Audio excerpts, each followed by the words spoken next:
il faut qu'il y ait une concertation, des réunions, une concertation, un travail en commun pour que quand on a un exploitant de réseau qui va venir brancher l'opération A, l'opération B, l'opération C, pour qu'on réfléchisse et qu'on ne fasse pas venir plusieurs fois la personne.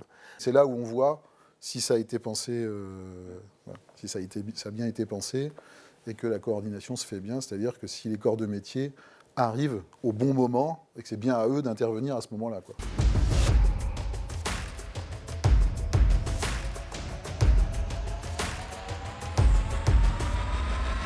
Et en fait, en tant qu'entreprise qui arrivons sur une partie d'une ZAC, nous, il faut qu'on se glisse en 15 secondes dans un moule, qu'on retienne des règles et surtout qu'on sache où aller les chercher, ces règles.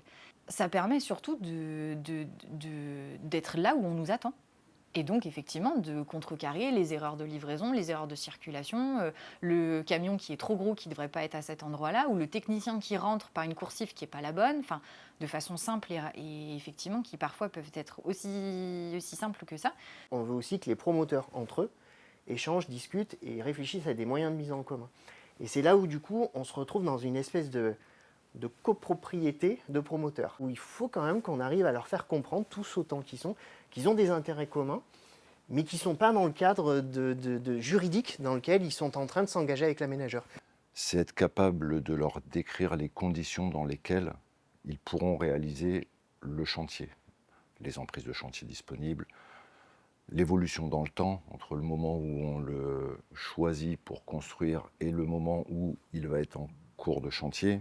Il y a du temps qui se sera écoulé et l'opération d'aménagement aura évolué déjà, parce que des opérations de construction connexes auront eu lieu, l'environnement aura évolué, donc c'est être capable de lui décrire ça, et du coup être capable, nous, d'anticiper et de lui exposer l'état du site dans lequel il aura à faire son chantier.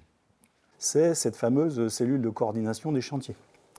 C'est le lieu de réflexion et de décision ou d'arbitrage de l'ensemble de la ZAC. Ce qui est important, c'est que la règle du jeu, elle soit connue et claire, en fait. Voilà. Ce qui est vraiment important, c'est de bien cadrer les choses en amont pour permettre la réalisation la plus performante possible et efficace. Par exemple, on a le règlement interchantier qui, je pense, est une bonne chose. Il faut que ce règlement interchantier soit vraiment produit vraiment très en amont avant de nous parvenir, en fait, côté aménageur, pour que quand on est sur une ZAC, on ait tous les mêmes règles du jeu, finalement. Il faut la volonté de tous les acteurs. Il faut qu'on puisse anticiper, mais comprendre l'utilisation et la finalité de ces outils. Et la finalité de ces outils, c'est de mettre et de formaliser les discussions qu'on a eues en conception. Le but, c'est d'essayer de centraliser au maximum les informations et que l'OPCIC et le CSPSIC, ils ont vraiment une vision globale. Et ils ont vraiment des remontées de terrain qui sont fluides et qui sont réelles. Et effectivement, si nous, on ne porte pas ce message-là, on aura beau avoir des OPCIC qui sont très brillants, très performants, des CGSPS qui connaissent très bien leur métier et qui vont bien faire les choses, je pense qu'il manquera quand même encore le cran de l'aménageur qui porte ce message-là aussi, qui est présent à ces instances et qui déjà insuffle ça pour que l'ensemble puisse adhérer. Mais dans tous les cas, on voit quand même que si on travaille sur l'organisation, l'anticipation, faire en sorte que les règles elles soient claires, qu'elles soient efficaces et qu'elles soient bien pilotées, derrière, on arrive à des systèmes qui sont beaucoup plus performants, de manière générale.